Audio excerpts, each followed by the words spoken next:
Hey guys, welcome to my YouTube channel Trijal videos. आज हम जानेंगे कि सिंपल इक्वेशंस को हम कैसे सॉल्व करते हैं और इक्वेशंस क्या होते हैं।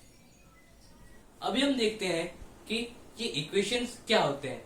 तो इक्वेशन आखिर होते क्या है। An equation is a condition on a variable. अब वेरिएबल क्या होता है?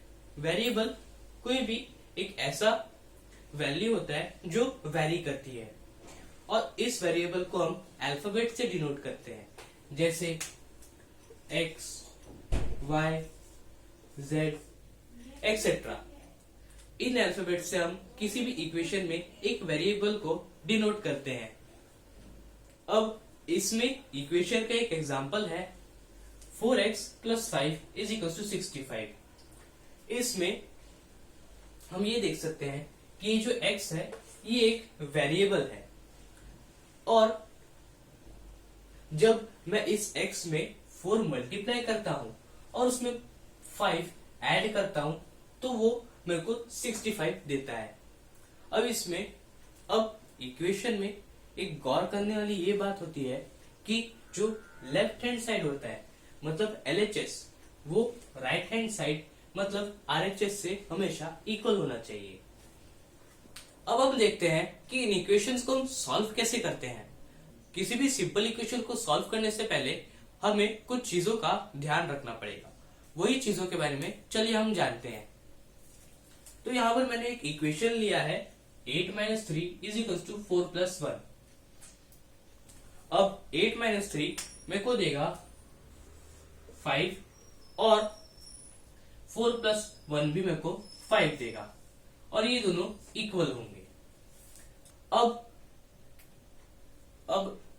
गौर करने वाली चीज ये है कि अगर मैंने LHS में कोई चीज ऐड, सब्ट्रैक्ट, मल्टीप्लाई या डिवाइड किया तो मेरे को RHS में भी उसी नंबर से ऐड, सब्ट्रैक्ट, मल्टीप्लाई या डिवाइड करना होगा। तो हमें मिला इस इक्वेशन से 5 = 5। अब अगर मैं LHS में +10 करूंगा तो मेरे को बैलेंस बनाने के लिए RHS में भी +10 करना पड़ेगा, जो मेरे को देगा 15 = 15। इससे हमें पता चला कि लेफ्ट हैंड साइड हमारे राइट हैंड साइड से इक्वल हो रहा है। तो ये एक बैलेंस्ड इक्वेशन है जो हमारे LHS = RHS कंडीशन को सेटिस्फाई करता है। अब इसी तरह अगर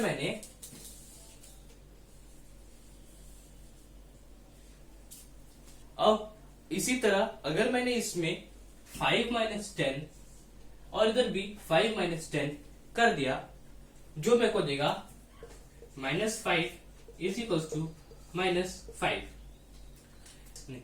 ये भी हमारे LHS = RHS कंडीशन को सेटिस्फाई कर रहा है, मतलब ये इक्वेशन बैलेंस्ड है। अब हम इसमें मल्टीप्लाई का देखते हैं।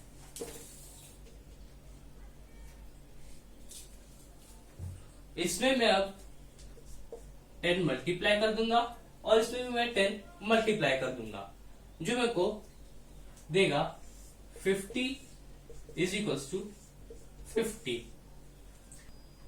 ये भी हमारे LHS = RHS कंडीशन को सेटिस्फाई कर रहा है।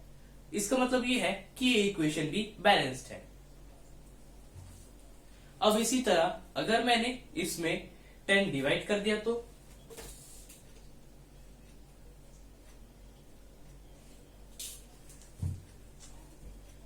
डिवाइडेड बाय 10 डिवाइडेड बाय 10, जो मेरे को देगा 5/10 = 5/10, जो होता है 0.5 = 0.5।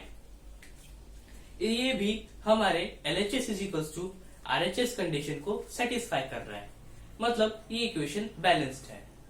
इससे हमें ये पता चलता है कि अगर हम LHS में कोई नंबर ऐड, सब्ट्रैक्ट, मल्टीप्लाई या फिर डिवाइड कर रहे हैं तो हमें आरएचएस में भी उसी नंबर को ऐड, सब्ट्रैक्ट, मल्टीप्लाई या डिवाइड करना है।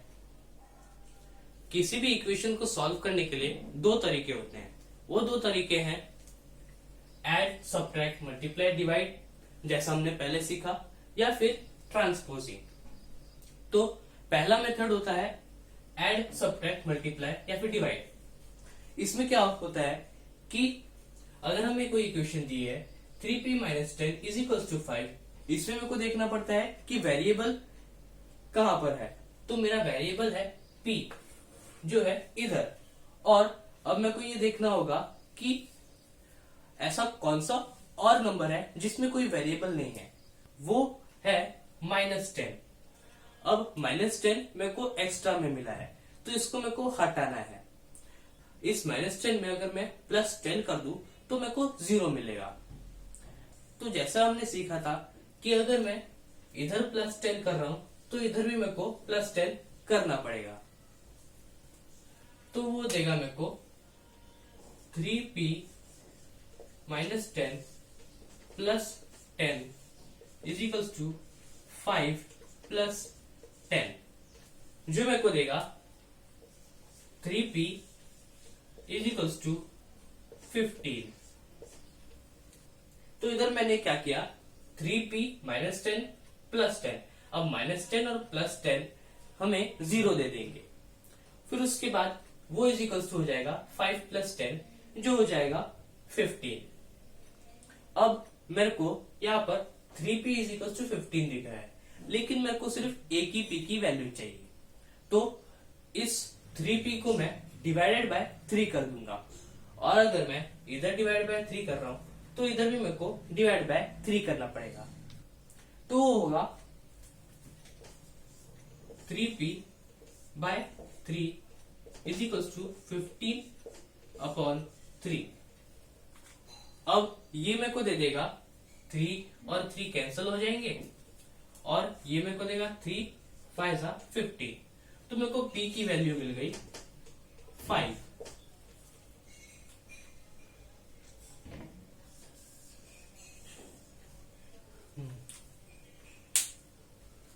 अब ये तो हो गया ऐड, सब्ट्रैक्ट, मल्टीप्लाई या फिर डिवाइड वाला मेथड। अब हम देखेंगे ट्रांसपोजिंग वाला मेथड।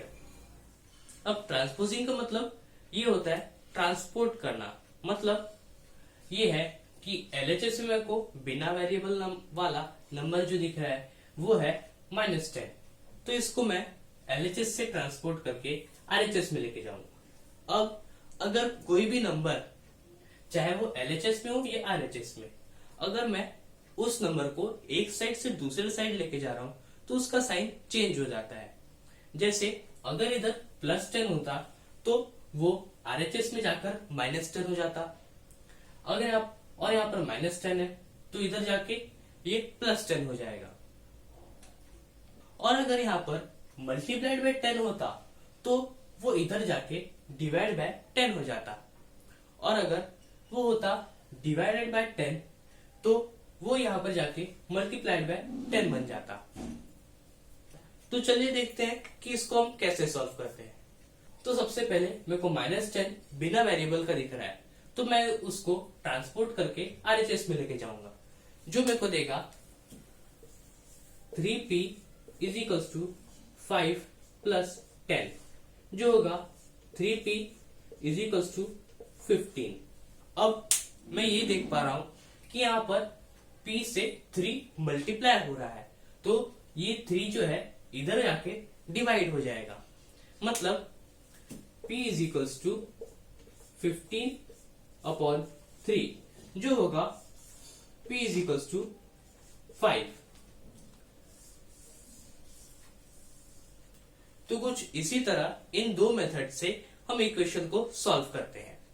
तो इससे हमें ये पता चल रहा है कि चाहे हम इस मेथड से करें या फिर हम इस मेथड से करें, हमें दोनों से सेम आंसर मिल रहा है। अब ये आप पे निर्भर करता है कि आप कौन सा मेथड यूज कर रहे हैं, लेकिन ज्यादा जल्दी हमें ट्रांसपोज मेथड में आ रहा है।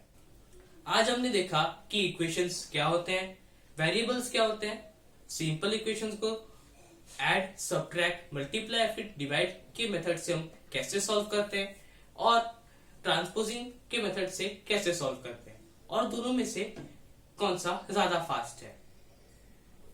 तो दोस्तों आज के लिए बस इतना ही। अगर आपको मेरी वीडियो पसंद आई हो तो लाइक कीजिए, चैनल पे न्यू है तो सब्सक्राइब कीजिए और मेरी और ऐसी वीडियोस देखना चाहते हैं तो डिस्क्रिप्शन में लिंक दिया गया है।